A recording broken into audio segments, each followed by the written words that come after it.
ങ്ങളും പല ചരിത്രങ്ങളും വരെ മനസ്സിലാക്കുന്നത് കേട്ടതിൻ്റെ മാത്രം അടിസ്ഥാനത്തിലാണ്. കേൾക്കുന്ന വിഷയങ്ങളുടെ സത്യാവസ്ഥയെയോ അതിൻ്റെ വിശദീകരണത്തെയോ അതിൻ്റെ ചരിത്ര സത്യങ്ങളെയോ പഠിക്കാൻ പോലും നമ്മൾ ആരും തയ്യാറാകുന്നു പോലുമില്ല. വേറെ ചിലരാവട്ടെ നേതാക്കന്മാരെന്നോ പണ്ഡിതന്മാരെന്നോ ഉസ്താദുമാരെന്നോ സാദാത്യങ്ങളെന്നൊക്കെ വിളിക്കുന്നവർ എന്ത് പറഞ്ഞാലും ഹക്കായിരിക്കും, അതിൽ ഇനി സംശയമേ വേണ്ട, ഇനി പഠനമേ വേണ്ട എന്ന് പോലും ചിന്തിക്കുന്ന അന്ധമായ തഖ്ലീദിന്റെ വക്താക്കളും നാട്ടിലുണ്ടാകും.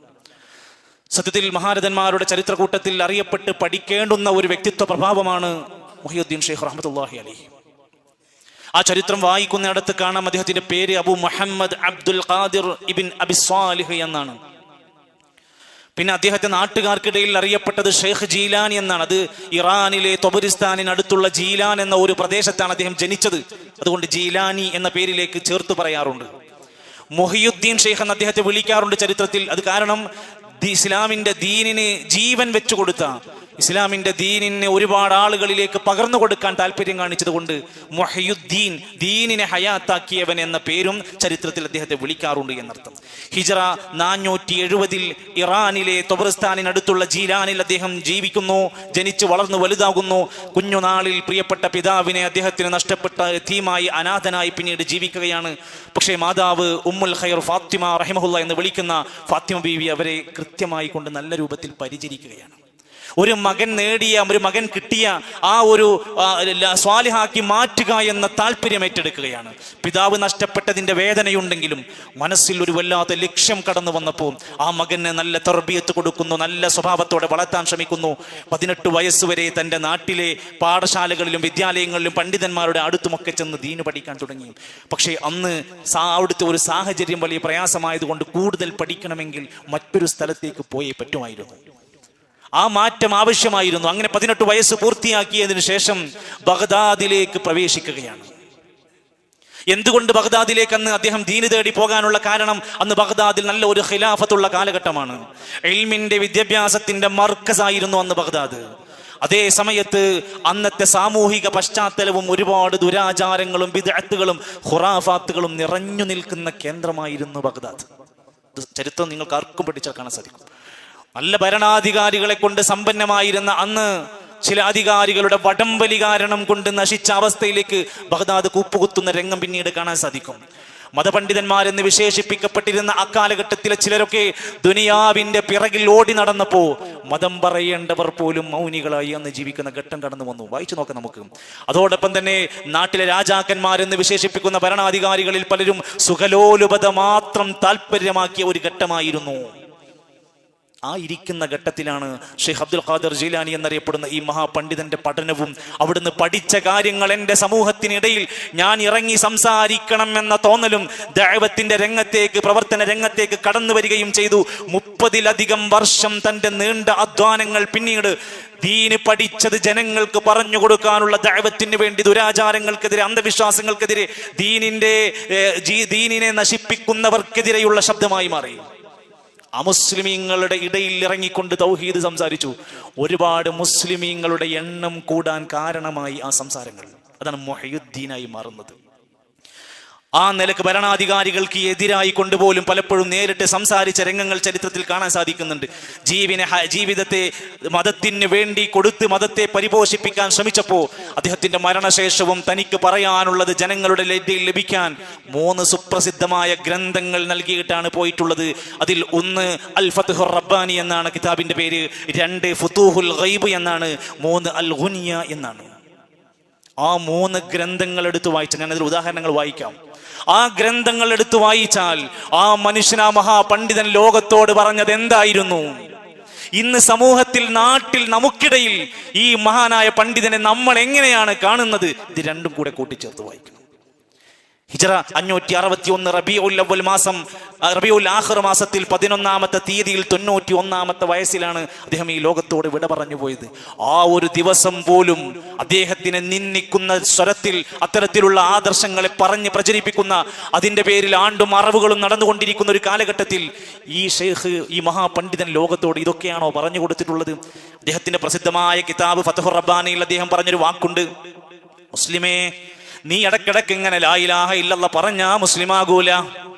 കൈഫ തഖൂലു ലാ ഇലാഹ ഇല്ലല്ലാഹ് നിനക്കെങ്ങനെയാണ് ലാ ഇലാഹ ഇല്ലല്ലാഹ് പറയാൻ കഴിയുന്നത്? വഫീ ഖൽബിക കം ഇലാഹ്, നിന്റെ കൽബിൽ വേറെ എത്രയോ ഇലാഹുമാരുണ്ട്. അല്ല മാത്രമല്ല നിന്റെ മനസ്സിൽ ഒരുപാട് മഹാന്മാരുണ്ട്, ഒരുപാട് ശൈഖന്മാരുണ്ട്, ഒരുപാട് പുണ്യാത്മാക്കൾ നിന്റെ കൽബിൽ ഇരിക്കുന്നുണ്ട്. എന്നിട്ട് എങ്ങനെയാ നീ ലാ ഇലാഹ ഇല്ലല്ലാഹ് പറയാ? കുല്ലു ശൈഇൻ തഅതമിദു അലൈഹി വതസിഖു ബിഹി ദൂനല്ലാഹ് ഫഹുവ സ്വനമുക.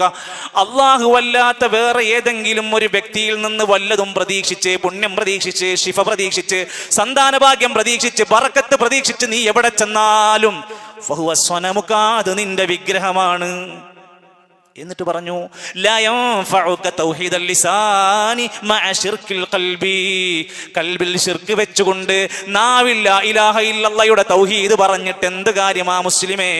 ലാ യൻഫഉക ത്വഹാറത്തുൽ ഖൽബി മഅ നജാസത്തിൽ ഖൽബി, കൽബിനകത്ത് നജസ് വെച്ചിട്ട് കൽബിനെ എങ്ങനെ ശുദ്ധീകരിക്കാനാ മുഅ്മിനേ? എന്താ പറഞ്ഞത്? നീ അള്ളാഹുവിൽ അഭയം പ്രാപിക്കണം. നീ അള്ളാഹുവല്ലാത്തവരെ ആരാധിക്കുന്ന യാതൊന്നിലേക്കും തേടിപ്പോകരുത്. നിന്റെ എല്ലാ പ്രതീക്ഷയും പ്രത്യാശയും പടച്ച റബ്ബിലാകണം. മരണപ്പെട്ടവരോടല്ല, മഹാന്മാരോടല്ല, മഖ്ബറകളോടല്ല. അങ്ങനെ നിനക്കൊരു സ്വഭാവമുണ്ടെങ്കിൽ ഫഹുവ സ്വനമുക, അത് നിന്റെ വിഗ്രഹ പ്രതിഷ്ഠ തന്നെയാണ്. എന്റെ വാക്കുകളല്ലല്ലോ. മറ്റൊരു കിതാബ് ഫുതുഹുൽ ഗൈബിൽ ഒന്നുകൂടെ വ്യക്തമാക്കി പറഞ്ഞു, വിഗ്രഹങ്ങളെ ആരാധിക്കുക എന്നത് മാത്രമല്ല ശിർക്ക്. വലൈസ ശിർകു അൻ തഅബുദൽ അസ്നാമ, വിഗ്രഹങ്ങളെ ആരാധിക്കൽ മാത്രമല്ല ശിർക്ക്. വഅൻ തഖ്താറ മഅ റബ്ബിക ശൈഇൻ സിവാഹു ഫീ ഹാലത്തിൽ ബലിയ, നിന്റെ ജീവിതത്തിൽ തകർന്നടിഞ്ഞ എല്ലാം നഷ്ടപ്പെട്ടിരിക്കുന്ന ഒരു ഘട്ടത്തിൽ അല്ലാഹുവല്ലാത്ത വല്ലൊരു സ്ഥലത്തും നീ അഭയം പ്രാപിക്കുന്നുണ്ടോ? അതും ശിർക്കാണ് കേട്ടോ. നീ ഇങ്ങനെ വിഗ്രഹങ്ങളെടുത്ത് പോയിട്ട് തന്നെ പറയണമെന്നൊന്നുമില്ല. നിന്റെ ഒരു പ്രതിസന്ധി ഘട്ടം, നിനക്ക് ആകെ വിഷമം പിടിച്ച ഒരു ഘട്ടത്തിൽ നീ ഏതെങ്കിലും ഒരു സ്ഥലത്ത് ചെന്നുകൊണ്ട് അള്ളാഹു അല്ലാത്ത ഒരു ശക്തിയിൽ നിന്ന് പ്രതീക്ഷ അർപ്പിച്ചുകൊണ്ട് നീ ചെന്ന് വീഴുന്നുണ്ടെങ്കിൽ അതും അക്കൂട്ടത്തിലേക്ക് തന്നെ വെക്കപ്പെടും, ശിർക്കിന്റെ ഇനങ്ങളിലേക്ക് കയറിപ്പോകും. എന്നിട്ട് മഹാരഥന്മാരായ പണ്ഡിതന്മാരുടെ കൂട്ടത്തിൽ ഈ ഒരു മഹത്തായ പണ്ഡിതന്റെ സ്ഥാനം രേഖപ്പെടുത്തുന്നതിന് പറ്റുന്ന രൂപത്തിൽ അന്നത്തെ കാലത്ത് ഫതുഹുർ റബ്ബാനിയിൽ അദ്ദേഹം രേഖപ്പെടുത്തുകയാണ്, നീ ഖുർആൻ പഠിക്കുക. ഖുർആൻ നമ്മളോട് പറഞ്ഞത് വഅന്നൽ മസാജിദ ലില്ലാഹ്, പള്ളികൾ അല്ലാഹുക്കുള്ളതാണ്. ഫലാ തദ്ഉ മഅല്ലാഹി അഹദാ, പള്ളികളിൽ നിങ്ങൾ ഒരാളെയും വിളിച്ച് അല്ലാഹുവിന് പുറമെ, അല്ലാഹുവിന്റെ കൂടെ മറ്റൊരാളെയും നിങ്ങൾ വിളിച്ചു പ്രാർത്ഥിക്കരുത്. എന്നിട്ട് ശൈഖ് പറയാണ്, ഇജ്അൽ ഖൽബക മസ്ജിദാ, നിന്റെ കൽബിനെ നീ എപ്പോഴും ഒരു മസ്ജിദാക്കി മാറ്റണം. പള്ളികളിൽ അല്ലാഹു അല്ലാത്ത ഒരാളെയും വിളിച്ച് പ്രാർത്ഥിക്കാൻ പാടില്ല. നിന്റെ കൽബും അങ്ങനെയാകണം, എപ്പോഴും അല്ലാഹുവിനോട് മാത്രം പ്രാർത്ഥിക്കുന്ന കൽബായി മാറണം. പ്രിയപ്പെട്ടവരെ, ഇത് പറഞ്ഞ, ഇത് എഴുതി വെച്ച, ഇത് ലോകത്തിന് പ്രിന്റ് ചെയ്ത് കൊടുത്ത ആ മഹാപണ്ഡിതന്റെ മരണങ്ങൾക്ക് ശേഷം, നൂറ്റാണ്ടുകൾക്ക് ശേഷം ഇതേ മഹാനുഭാവനെ വിളിച്ചു പ്രാർത്ഥിക്കുന്ന ഗ്രന്ഥങ്ങൾ എഴുതിയുണ്ടാക്കിയിട്ട് പള്ളികളിൽ തന്നെ കൊണ്ടുപോയി ചടങ്ങ് നടത്താൻ തുടങ്ങി. ഖുതുബിയ്യത്ത് വായിച്ചു നോക്ക് നിങ്ങൾ. ആ ഗ്രന്ഥത്തിനകത്ത് മുഹയ്യുദ്ദീൻ ഷെയ്ഖിനോട് പ്രാർത്ഥിക്കാനാ പറയുന്നത്. മുഹയ്യുദ്ദീൻ മാല തമിഴിലും മലയാളത്തിലും മിക്സ് ആക്കി ചേർത്ത് വെച്ചിരിക്കുന്ന ആ വാചകങ്ങൾ മുഹയ്യുദ്ദീൻ ഷെയ്ഖ് പഠിപ്പിച്ച ആദർശത്തിന്റെ നേർവൈപരീതം സംഭവിച്ചു പോയി. ഒരിക്കലും പറയാൻ പാടില്ലാത്തത് പറഞ്ഞു. മാലകൾ എന്ന പേരിൽ മുഹയ്യുദ്ദീൻ മാല എഴുതിയുണ്ടാക്കിയപ്പോ ആ ഗ്രന്ഥത്തിൽ പറഞ്ഞത്, എവിടുന്ന് എപ്പോ ഷെയ്ഖിനെ വിളിച്ച് പ്രാർത്ഥിച്ചാലും നമ്മുടെ പ്രാർത്ഥന കേട്ട് നിങ്ങൾക്ക് ഉത്തരം തരുമെന്നാണ് പഠിപ്പിച്ചു കൊടുത്തത്. ഏത് സ്ഥലത്താണെങ്കിലും വല്ലേ നീലത്തീന്നും എന്നെ വിളിപ്പോർക്ക് വായ്പോടാ ഉത്തീരം ചെയ്യും ഞാൻ എന്നോവർ. റബീഉൽ അവ്വൽ മാസം മൊത്തം നബിന്റെ മദ്ഹാണെന്നും പറഞ്ഞു കുറെ വ്യാജ മസാലകൾ പാടി നടന്നു.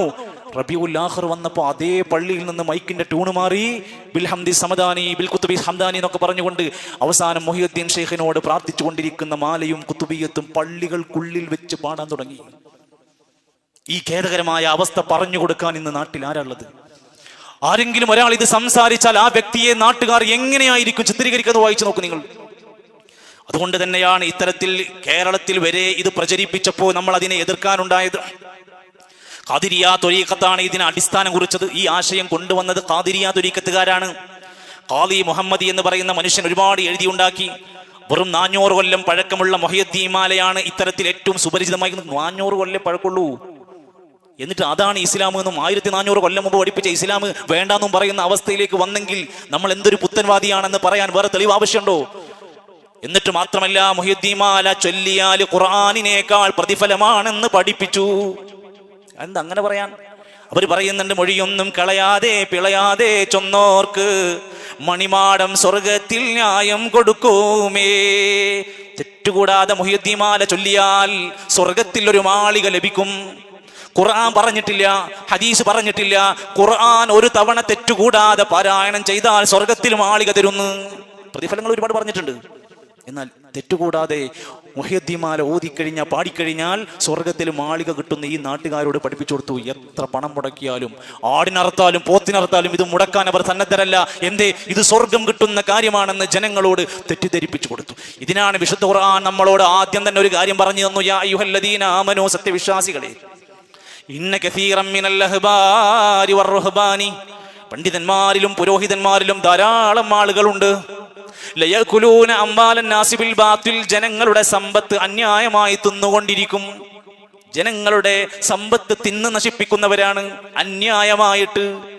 വയസുദ്ദൂന അൻ സബീലില്ലാഹ്, അള്ളാന്റെ മാർഗത്ത് നിന്ന് ജനങ്ങളെ വഴിതെറ്റിക്കുകയും ചെയ്യുന്നവരാണ്. നല്ലത് പറഞ്ഞു കൊടുത്താൽ ജീവിക്കാൻ കഴിയില്ല. അതുകൊണ്ട് ജനങ്ങളെ പറ്റിക്കണമെങ്കിൽ, നല്ല ഭക്ഷണം കിട്ടണമെങ്കിൽ, നല്ല പണം കിട്ടണമെങ്കിൽ ദീനിലില്ലാത്തത് പറഞ്ഞ് അവരെ തെറ്റിച്ചെങ്കിലേ സാധ്യമാകുള്ളൂ. അതുകൊണ്ട് ജനങ്ങളോട് ദീനിലില്ലാത്തതിന് പോരിശകൾ എണ്ണം കൂട്ടി കൂട്ടി കൂട്ടി പറഞ്ഞ് ജനങ്ങളെ അതിലേക്ക് നയിക്കാൻ ശ്രമിച്ചു. പിൽക്കാലത്ത് ഒന്നുകൂടെ കഴിഞ്ഞപ്പോൾ അടുത്ത ത്വരീഖത്ത് രംഗത്ത് വന്നു, റിഫായി ത്വരീഖത്ത്, കുത്താറാത്തീബിന്റെ ത്വരീഖത്ത്. ഈ ത്വരീഖത്തുകാർ വന്നപ്പോൾ പറഞ്ഞു, മുഹ്യിദ്ദീൻ മാല ഫുള്ള് പ്രശ്നമാണ്. അത് പറഞ്ഞൊന്നും വലിയ കാര്യമില്ല, അതിനേക്കാൾ കറാമത്തുണ്ട് റിഫായി ഷെയ്ഖിന് എന്ന് പറഞ്ഞുകൊണ്ട് മുഹ്യിദ്ദീൻ മാലക്ക് ഗണ്ണനമെഴുതുകയാണ് റിഫായി മാലക്കാരൻ. മുഹ്യിദ്ദീൻ ഷെയ്ഖിന് എന്തൊക്കെ പ്രത്യേകത ഉണ്ടെന്ന് അവർ പറയുന്നു, അതിൻ്റെയൊക്കെ നേർക്ക് ഓപ്പോസിറ്റ് പറയലായി റിഫായി മാലക്കാരൻ. എന്തൊരു അത്ഭുതം! ഇത് പാടി പാടി പറഞ്ഞ് നടന്നിട്ട് എന്താണ് ഈ നാട്ടിൽ കിട്ടുന്നത്? മുഹ്യിദ്ദീൻ മാലക്കാരൻ പറഞ്ഞു, കനിയില്ലാ കാലത്തെ കനിയെ കൊടുത്തോവർ, കാഞ്ഞാമരത്തിലും കായാ നിറച്ചോവർ. ഒരു രക്ഷയില്ല. വാക്കിന്റെ അർത്ഥം, ഒരു കായ്കനികളും മുളക്കാത്ത ഉണ്ടാവാത്ത കാലത്ത് മുഹ്യിദ്ദീൻ ഷെയ്ഖ് മുഴുവൻ കായമരങ്ങളിലും കായകൾ നിറച്ചു കൊടുത്ത മഹാനാണ്. അത്രക്ക് കറാമത്തുണ്ട്. അതിന് മറുപടി റിഫായി ഷെയ്ഖിനെ പറ്റി പറയാണ്, കനിയും അത് നട്ട് തീയും വളം വെച്ച് അക്കനി എല്ലാവർക്കും തിന്മേൻ കൊടുത്തോവർ. ഒരു കാലത്ത് റിഫായി ഷെയ്ഖ് നട്ട് നല്ല വലിയ വളം ഉണ്ടാക്കി കൊടുത്ത് നല്ല കായ്കനികൾ മുളച്ചപ്പോ തീയിട്ടിട്ട് അങ്ങോട്ട് നശിപ്പിച്ചിട്ട് സെക്കൻഡുകൾക്കുള്ളിൽ ഉടനെ തന്നെ മരം വലുതായി അതിലെ പഴങ്ങൾ എല്ലാവർക്കും തിന്നാൻ കൊടുത്തു. അവിടെ കൊല്ലങ്ങൾ കഴിഞ്ഞിട്ടാണ് തിന്നാൻ കൊടുക്കുന്നത്. ഇവിടെ കത്തിച്ച് നശിപ്പിച്ച് അതിന്റെ സെക്കൻഡുകൾ കഴിയുമ്പോഴത്തേക്ക് അടുത്ത മരങ്ങൾ ഉണ്ടാക്കി കൊടുത്തു. ഇതെന്തിനാ പറയുന്നത്? റിഫായി ഷെയ്ഖിനാണ് പോരിശ കൂടുതൽ എന്ന് പറയാൻ വേണ്ടി ഈ സമൂഹത്തിന്റെ മുമ്പിൽ ഇത്തരത്തിലുള്ള ധാരാളം, ഞാനത് വിശദീകരിക്കില്ല. നമ്മുടെ നാട്ടിൽ നമ്മൾ കേട്ടതും നമ്മൾ പഠിച്ചതും നമ്മൾ അറിഞ്ഞതും എത്ര വലിയ അബദ്ധങ്ങളായിരുന്നു എന്ന് പഠിക്കാനെങ്കിലും ഈ സംഭവങ്ങൾ നമുക്കൊരു തെളിവാകട്ടെ എന്ന് വിചാരിച്ച ഞാൻ പറഞ്ഞത്. എന്ന് മാത്രവുമല്ല, അള്ളാഹുവിന് മാത്രം അധികാരപ്പെട്ട സംഭവങ്ങൾ മുഹ്യിദ്ദീൻ ഷെയ്ഖിന് കഴിയുന്ന പഠിപ്പിച്ചു കൊടുത്തത്. എന്തേ അള്ളാഹ്ക്ക് കഴിയുന്നത്? ഇന്നല്ലാഹ അലീമും ബിദാത്തിസ് സുദൂർ, അള്ളാഹു മനുഷ്യരുടെ കൽബിനകത്തുള്ള രഹസ്യങ്ങളെല്ലാം അറിയുന്നവനാണ്. സംശയമല്ല, അള്ളാഹ് പറഞ്ഞതാണ്. എന്നാൽ മുഹ്യിദ്ദീൻ ഷെയ്ഖിനെ പറ്റിയും പറയുന്നു, കണ്ണിൽ കാണാത്തതും കൽബകത്തുള്ളതും കൺകൊണ്ട് കണ്ട പോൽ കാട്ടി പറഞ്ഞോവർ. കണ്ണിൽ കാണാത്തതും കൽബിനകത്ത്, നിങ്ങളുടെ കൽബിനകത്തുള്ളത് മുഴുവൻ കണ്ട പോലെ പറയാൻ മുഹ്യിദ്ദീൻ ഷെയ്ഖിന് കഴിയും. സഹോദരങ്ങളെ, അബൂബക്കർ സിദ്ദീഖ് റളിയല്ലാഹു അൻഹു ഇല്ലാത്ത പോരിശ, ഉമർ തങ്ങൾക്കില്ലാത്ത പോരിശ എങ്ങനെയാണ് അതിനൊക്കെ കാലങ്ങൾക്ക് ശേഷം വന്നൊരു വ്യക്തിക്ക് വളം വെച്ചു കൊടുക്കുന്നത്? എന്തിനാണ്? വേറൊരു സ്ഥലത്ത് കാണാൻ സാധിക്കും അള്ളാഹുവിന്റെ സവിശേഷത, ഇന്നമാ അംറുഹു ഇദാ അറാദ ശൈഅൻ അൻ യഖൂല ലഹു കുൻ ഫയകൂൻ. ഒരു വസ്തുവിനോട് ഉണ്ടാകൂ എന്ന് പറഞ്ഞാൽ, അള്ളാഹ് ഒരു കാര്യം കുൻ എന്ന് പറഞ്ഞാൽ ഉണ്ടാകും. മുഹ്യിദ്ദീൻ മാലക്കാരൻ പറയുന്നു, കുന്നെന്ന് ചൊല്ലിയാൽ ആകും അതെന്നോവർ. മുഹ്യിദ്ദീൻ ഷെയ്ഖ് ഒരു വസ്തുവിനോട് കുന്നെന്ന് പറഞ്ഞാൽ മതി, അതുണ്ടാകും. അള്ളാഹുവിന്റെ കഴിവുകൾ ഇങ്ങനെ ഇട്ട് കൊടുക്കാം. ഏത് നിലത്തുനിന്നും വിളിച്ചാൽ അള്ളാഹു എന്താ പറഞ്ഞിരിക്കുന്നത്? എന്നോട് പ്രാർത്ഥിച്ചാൽ ഞാൻ ഉത്തരം നൽകും. മുഹ്യിദ്ദീൻ മാലയിൽ പറയാണ്, ഏത് നിലത്തുനിന്ന് എന്നെ വിളിച്ചാലും വായ്പൂടാ ഉത്തരം നൽകും ഞാൻ എന്നവർ. മുഹ്യിദ്ദീൻ ഷെയ്ഖ് ഉത്തരവാദിയല്ല. ഷെയ്ഖ് മരിക്കോളം എഴുതിയ ഒരു പുസ്തകത്തിലും ഇല്ല. ഞാൻ പറഞ്ഞല്ലോ, കാലങ്ങൾ നൂറ്റാണ്ടുകൾ കഴിഞ്ഞ് കേവലം 400 കൊല്ലം മുമ്പാണ് ആ മഹാനെ കുറിച്ച് കളവുകൾ എഴുതി പ്രചരിപ്പിച്ച് പള്ളികളിൽ പാടി പണമുണ്ടാക്കി ഭക്ഷണം കഴിച്ച് പിരിഞ്ഞു പോകുന്ന പണ്ഡിതന്മാർ ഈ നാട്ടിലെ ജനങ്ങളോട് ചെയ്ത തോന്നിവാസങ്ങളുടെ ക്രൂരതകളുടെ വെറും ഉദാഹരണങ്ങൾ മാത്രമാണ്. പഠിക്കാൻ നമ്മൾ സന്നദ്ധരായാൽ നമുക്ക് കാണാൻ സാധിക്കും. എൻ്റെ പ്രിയപ്പെട്ടവരെ, ഖുത്ബിയത്ത് ഉണ്ടാക്കിയിട്ട് അദ്ദേഹം അത് ചൊല്ലണമെങ്കിൽ നിബന്ധന വെച്ചു. നോക്കൂ നിങ്ങൾ, ദീനിന്റെ വളച്ചൊടിക്കുന്ന രംഗം. ഖുത്ബിയത്ത് ചൊല്ലുന്നതിന്റെ മുമ്പ് വുളു ഉണ്ടാക്കണം. 12 റക്അത്ത് നിസ്കരിക്കണം, വൃത്തിയുള്ള സ്ഥലത്തിരിക്കണം. ഖുർആൻ ഓതാണ്ടോ നിബന്ധന? ഇത്ര നിബന്ധന ഖുർആനുണ്ടോ? 12 റക്അത്ത് നിസ്കരിച്ചതിന് ശേഷം പോയി തൊടാൻ പാടുള്ളൂ. എന്നിട്ട് ഖുതുബിയ്യത്ത് എടുത്തിട്ട് 1000 തവണ ലൈറ്റ് ഓഫ് ആക്കിയിട്ട് മുഹിയുദ്ദീൻ ഷെയ്ഖിനെ വിളിക്കണം എന്നാണ് പഠിപ്പിക്കുന്ന ഖുതുബിയ്യത്ത്. ഇതിനല്ലേ നമ്മൾ മാസം മാസം പൈസ കൊടുക്കുന്നത്? പല സുഹൃത്തുക്കളും വിളിച്ചു ചോദിക്കാണ്, പള്ളിയിൽ നിന്ന് ഇങ്ങനെ പണം ചോദിക്കണ്ടേ, ഞങ്ങൾ കൊടുക്കണം. ഇതിനെങ്ങനെയാണ് ഒരു മുസ്ലിമിന്റെ പൈസ കൊടുക്കുക? എന്താന്നിട്ട് പാടിക്കൊടുക്കുന്നത്? യാ സയ്യിദി സനദി ഗൗസി വയാ മദദി കുല്ലി ളഹീറൻ അലൽ അദാഇ ബിൽ മദദി. ഞങ്ങളുടെ അവലംബമേ, ഞങ്ങളുടെ സഹായിയെ, ഞങ്ങളുടെ രക്ഷകനെ, ശത്രുക്കൾക്ക് മേൽ ഞങ്ങളെ ഒന്ന് സഹായിക്കണേ. ഇതാണ് മുഹീദ്ദീൻ ഷെയ്ഖിനെ വിളിച്ച് പറയുന്നത്. ആ ബഗ്ദാദിൽ കിടക്കുന്ന മുഹീദ്ദീൻ ഷെയ്ഖിന്റെ തൊട്ടടുത്ത പ്രദേശമാണ് ഫലസ്തീൻ. ഫലസ്തീനുകാരെപ്പോഴെങ്കിലും യാ ഷെയ്ഖ് മുഹീദ്ദീൻ അബ്ദുൽ ഖാദിർ ജീലാനി എന്ന് വിളിക്കുന്ന രംഗങ്ങൾ ഒരു കുട്ടിന്റെ വീഡിയോ കാണിച്ചു തരുമോ? ഒരു കുട്ടി, അവർക്കതറിയില്ല, അവർക്ക് ആ അറിവ് ഇല്ല. എന്തേ? അവർ യഥാർത്ഥ ഇസ്ലാം കേട്ടവരാ കുഞ്ഞുനാൾ മുതൽ. അവരുടെ ചുണ്ടെന്ന് വിളക്കുന്നത് ഹസ്ബി അല്ലാഹു വ നിഅമൽ വക്കീലാണ്. പ്രിയപ്പെട്ടവരെ, നമ്മുടെ മനസ്സിനകത്ത് അതെങ്കിലും ഒന്ന് ഓർത്തു വെച്ച് നോക്ക്. തൊട്ടടുത്ത പ്രദേശത്തുകാർ പോലും വിളിക്കുന്നില്ല. അവർ രണ്ടുപേരും ബഗ്ദാദുകാർ അറബികളാണ്, ഫലസ്തീനികൾ അറബികളാണ്. നമ്മുടെ മലയാളം ഒട്ടും കേട്ടും പരിചയമില്ലാത്ത മുഹീദ്ദീൻ ഷെയ്ഖിനെ വിളിച്ചു പ്രാർത്ഥിക്കുക. 1000 തവണ എന്റെ പേര് വിളിച്ച് ആരെങ്കിലും പ്രാർത്ഥിച്ചാൽ ഞാൻ അവന് ഉത്തരം നൽകും. മുഹീദ്ദീൻ ഷെയ്ഖ് പറഞ്ഞിട്ടില്ല, അള്ളാഹുവിലേക്ക് അഭയം പ്രാപിക്കാനാ പറഞ്ഞത്. ശേഷം എഴുതിയുണ്ടാക്കി, യാ ഗൗസൽ അഅ്ളമി അബ്ദൽ ഖാദിരി സുർഅ യാ സയ്യിദി ഹുറനി യാ മുഹയ്യദ്ദീനി.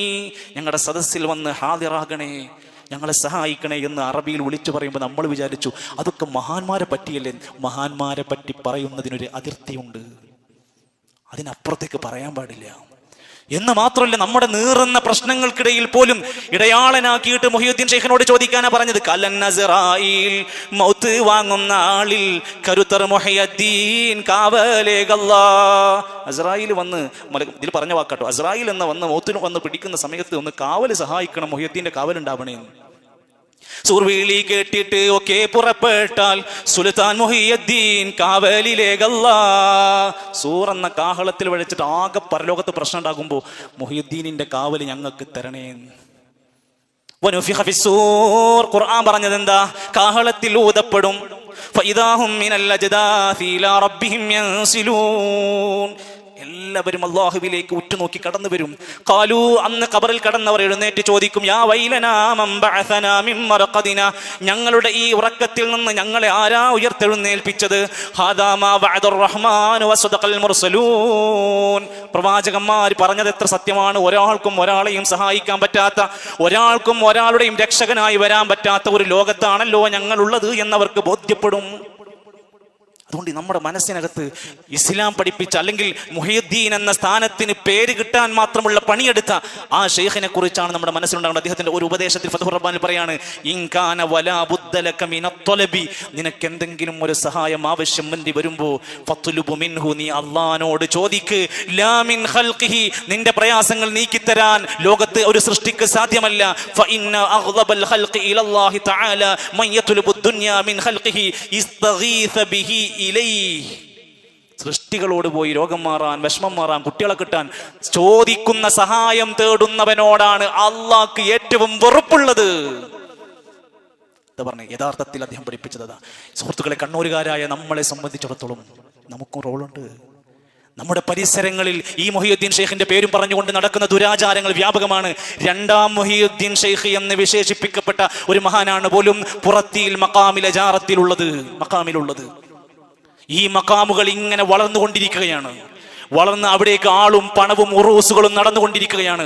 ഇസ്ലാം എന്താ പറഞ്ഞിരിക്കുന്നത്? ഒരു ചാണുയരത്തിൽ ഒരു ഖബറും ഉയർത്താൻ ഇസ്ലാം അനുവദിച്ചു തന്നിട്ടില്ല.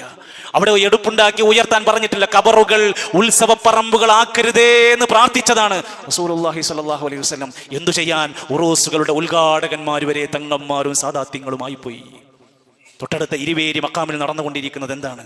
നിങ്ങൾക്ക് ഇതിന്റെ ചരിത്രം അറിയാമല്ലോ. ഒന്ന് ആലോചിച്ച് നോക്കൂ. നിങ്ങൾ ഇതൊക്കെ ബന്ധപ്പെട്ട് കിടക്കുകയാണ്. ഖാദി ഹുസൈൻ മദനി എന്നറിയപ്പെടുന്ന ആ ഒരു മനുഷ്യന്റെ പേരിലേക്ക് ചേർത്താണ് അവിടെ ഒരു മക്കാമുണ്ടാക്കി വെച്ചിരിക്കുന്നത്. ധർമ്മടത്തേക്ക് കടന്നു വന്നപ്പോ ഹുസൈൻ മദനി ഒരു വെള്ളത്തിലിറങ്ങി കുളിച്ചു. ആ വെള്ളം ഒരു ക്ഷേത്രക്കുളമായിരുന്നു, അമ്പലക്കുളമായിരുന്നു. അവിടുത്തെ അമുസ്ലിമീങ്ങൾ പറഞ്ഞു, നിങ്ങൾ ഞങ്ങളുടെ വെള്ളം അശുദ്ധമാക്കി, ഞങ്ങൾക്കത് നിങ്ങൾ വൃത്തിയാക്കി തരണം. ഉടൻ അദ്ദേഹം ഒരു കല്ലെടുത്ത് ആ വെള്ളത്തിലേക്ക് ഇട്ടതോടെ ആ വെള്ളം മുഴുവൻ വറ്റിപ്പോയത്രേ. എന്നിട്ട് ആ കുളത്തിൽ ഇറങ്ങിയിട്ട് ആ കല്ലങ്ങ് പുറത്തെടുത്തപ്പോഴത്തേക്ക് കുളം അങ്ങ് നിറഞ്ഞൊഴുകിയത്രേ. എന്നിട്ട് അമ്പലക്കാരോട് പറഞ്ഞു, എനിക്ക് നിങ്ങളൊരു സഹായം ചെയ്യണം, എനിക്ക് നാട്ടിലൊരു പള്ളി വേണം, അതിനുള്ള സൗകര്യം ചെയ്യണം. അങ്ങനെയാണ് ഞങ്ങളുടെ ഈ പള്ളി ഉണ്ടായത് എന്ന് ആ ചരിത്രത്തിൽ ഇവർ തന്നെയും സമ്മതിച്ചു കൊണ്ടിരിക്കുകയാണ്. അവർ മരണപ്പെട്ടപ്പോൾ ആ മനുഷ്യന്റെ മഖാമിലേക്ക് ജനങ്ങളെ വിളിച്ചു വരുത്തി, രോഗം മാറണോ, കുട്ടികളെ കിട്ടണോ, അവിടെ പറയുന്നുണ്ട്, അവിടുന്ന് കൊടുക്കുന്ന വെളിച്ചെണ്ണ തേച്ചാൽ, അവിടുത്തെ വെളിച്ചെണ്ണ തേച്ചാൽ തലവേദന മാറുമെന്നാ പഠിപ്പിക്കുന്നത്. ഇങ്ങനെ ഇസ്ലാം പഠിപ്പിക്കാത്ത അവസ്ഥകൾ. റാത്തീബുകൾ എന്ന പേരിൽ വീടുകളിലേക്ക് കയറി ചെല്ലുക, സലാം പറയലുമില്ല, അനുവാദം ചോദിക്കലുമില്ല, നേരെ കയറുക, മുട്ടുക, പാടുക, പൈസ മേടിക്കുക, പോകുക. ഷിയാക്കൾ കൊണ്ടു നടക്കുന്ന റാത്തീബിനെ എങ്ങനെയാണ് മുസ്ലിം ഉമ്മത്തിന്റെ അജണ്ടയായി മാറിയത്? സത്യം തുറന്നു പറയുന്നതിൽ ഒരു പേടിയും കുസലില്ലാതെ ഞാൻ പറയാണ്, ഇത് തനിച്ച ഷിയായിസത്തിന്റെ ബാക്കി പത്രങ്ങളാണ്. ഇത് കൊണ്ട് നടക്കുന്ന ആചാരങ്ങൾ ഏറ്റുപിടിക്കുന്ന പ്രിയപ്പെട്ടവരെ, നമ്മളെ അഹ്ലുസുന്ന വൽ ജമാഅ എന്ന് നമുക്ക് ആരോ തോന്നിപ്പിച്ചതാണ്. ഇത് ദീനിന് ഘടകവിരുദ്ധമായ പല അവസ്ഥകളിലേക്ക് കടന്നു പോകുന്നതാണ്. ശക്തമായ ഗൗരവമായ സ്വരത്തിൽ ദീന് പഠിച്ച് അറിഞ്ഞ് മനസ്സിലാക്കി സത്യത്തിന്റെ വക്താക്കളാവാൻ ജീവിക്കുക, സത്യത്തിന്റെ വക്താക്കളാവാൻ, നാട്ടുകാർക്ക് എല്ലാവർക്കും ഇഷ്ടപ്പെട്ട, എല്ലാവർക്കും സുസമ്മതനായ, അള്ളാന്റെ വെറുപ്പ് മാത്രം നേടിയെടുക്കുന്ന ഒരാളായി മാറാതിരിക്കാൻ നമ്മൾ ശ്രമിക്കുക. ജനങ്ങളുടെ തൃപ്തിക്ക് വേണ്ടി അള്ളാനെ വെറുപ്പിക്കുന്ന അവസ്ഥ നമുക്ക് വരരുത്. സത്യദീനിന്റെ വക്താക്കൾ